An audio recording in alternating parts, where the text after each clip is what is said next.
Hello students, in our today's class we are going to start a new chapter, that is coordinate geometry.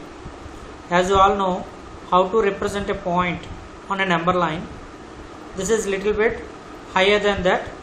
Nothing but we will take two number lines.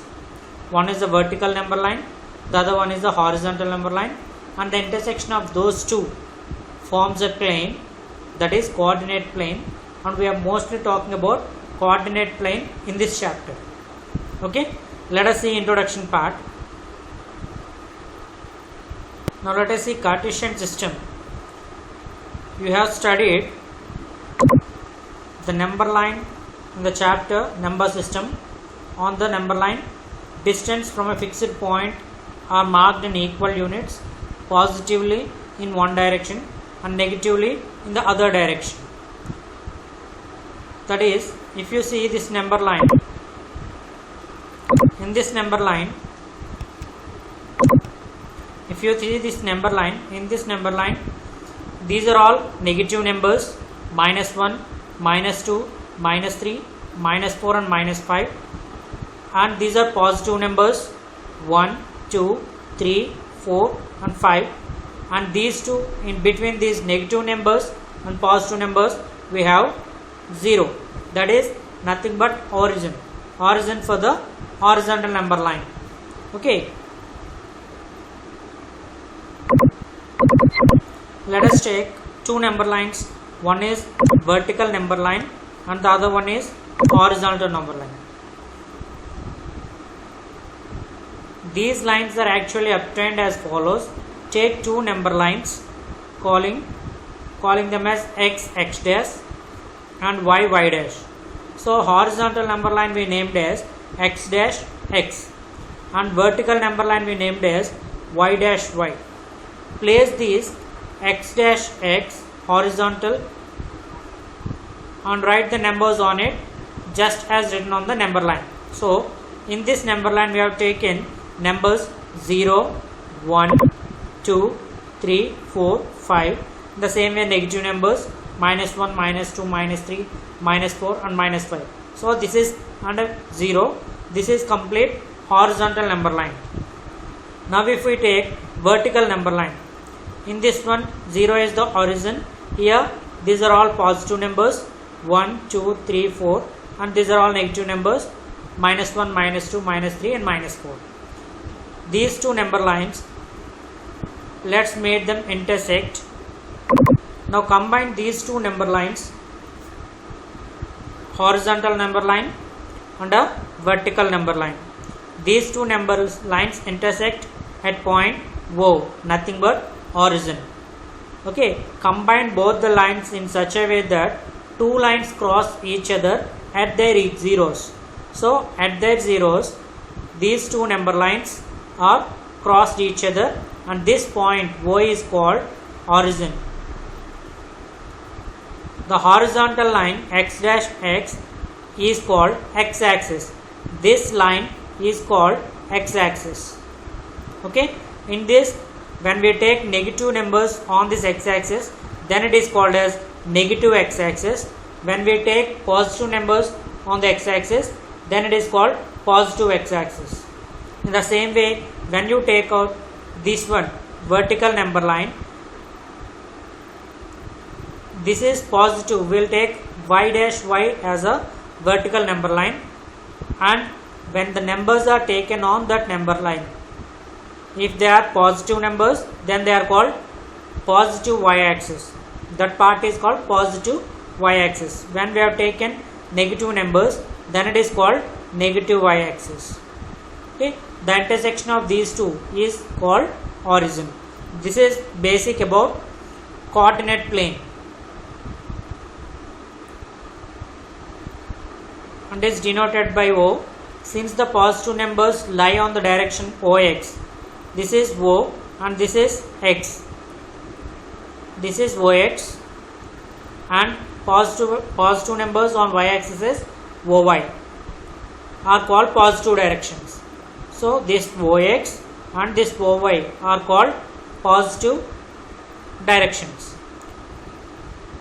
Positive directions of x axis and y axis. Okay, when we have taken negative numbers on the number line, then Ox dash and Oy dash are called negative directions of x-axis and y-axis respectively. Okay.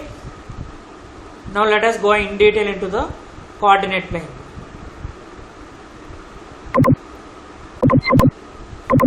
In this one, when we take x dash x as single alone, we'll call that as axis, AXIS, axis. Okay. And when we talk about this one, that is also called axis, AXIS. This is x-axis and this is y-axis. You observe that the axis, plural form of the word axis. Axis will call the plural form of axis is axis, right? Divide the plane into 4 parts. These 4 parts are called quadrants. Here, if you see, the intersection of these two forms a coordinate plane. That plane is divided into 4 parts, each part of 90 degrees.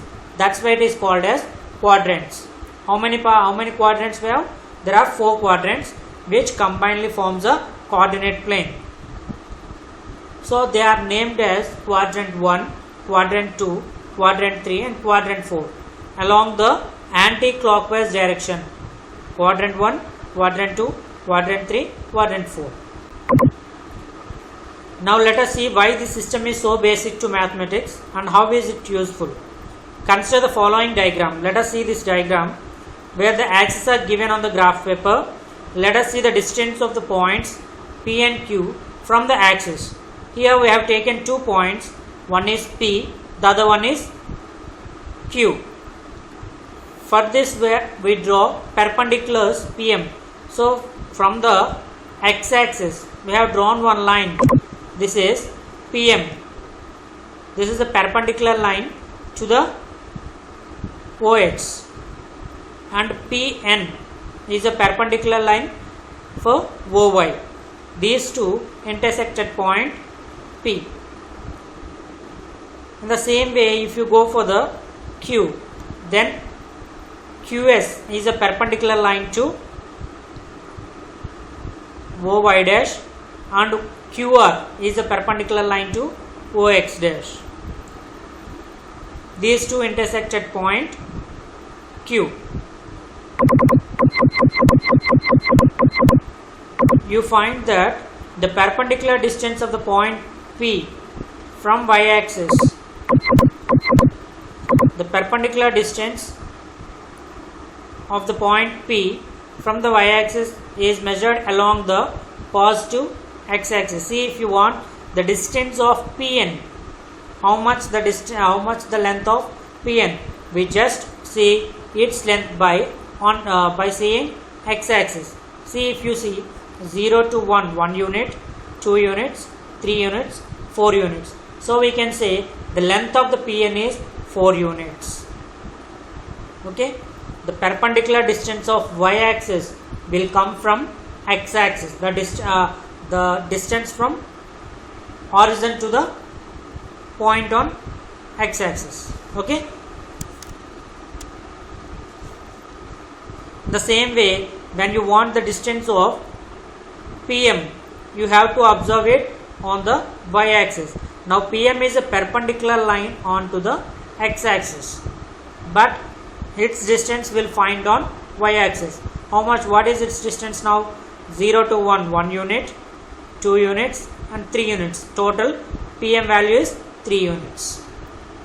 Okay, PM value 3 units, PN value 4 units. In a similar way, if you talk about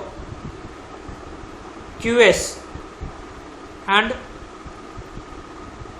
QR, the distance of QS, the length of QS is 0 to 1 minus 1. So here we don't take minus into consideration to find out the length. Okay, now 0 to 1 is 1 unit, 1 to 2 1 more unit, 3, 4, 5, 6. So QS length is 6 units. In the same way,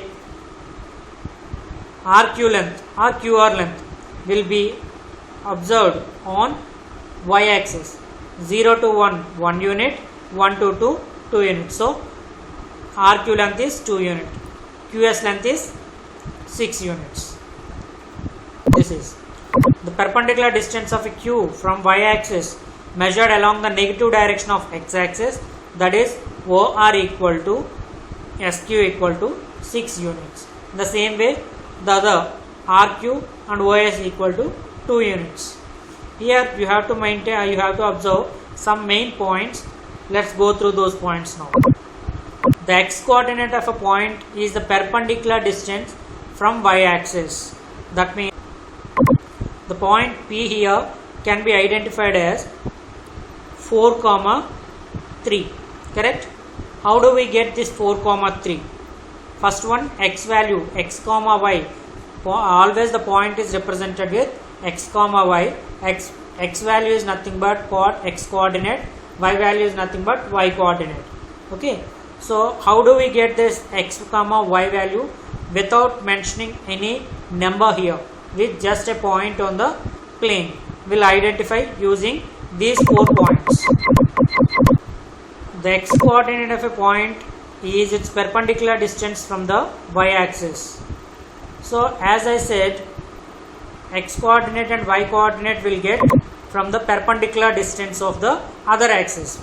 For example, if you want x coordinate point, you have to find out the perpendicular distance from y axis. If you want y coordinate, you have to take out the perpendicular distance from x axis. So this is how we get x, x value and y values. X value is also called as, that is x coordinate is also called as abscissa. X coordinate is also called as abscissa and y coordinate is called as ordinate. So x, y is a point, x value is nothing but x coordinate value, y value is nothing but y coordinate value, and x coordinate will be obtained by taking a perpendicular distance from y axis. Y coordinate will obtain by taking a perpendicular distance from x axis. Okay, and x value is called abscissa, y value is called ordinate. Okay. In stating the coordinates of a point in a coordinate plane, the x coordinate comes first. Always remember, when we want to represent a point on a coordinate plane, we always write x coordinate first and the y coordinate followed it. That is x, y. First one is always x value, second value is always y value.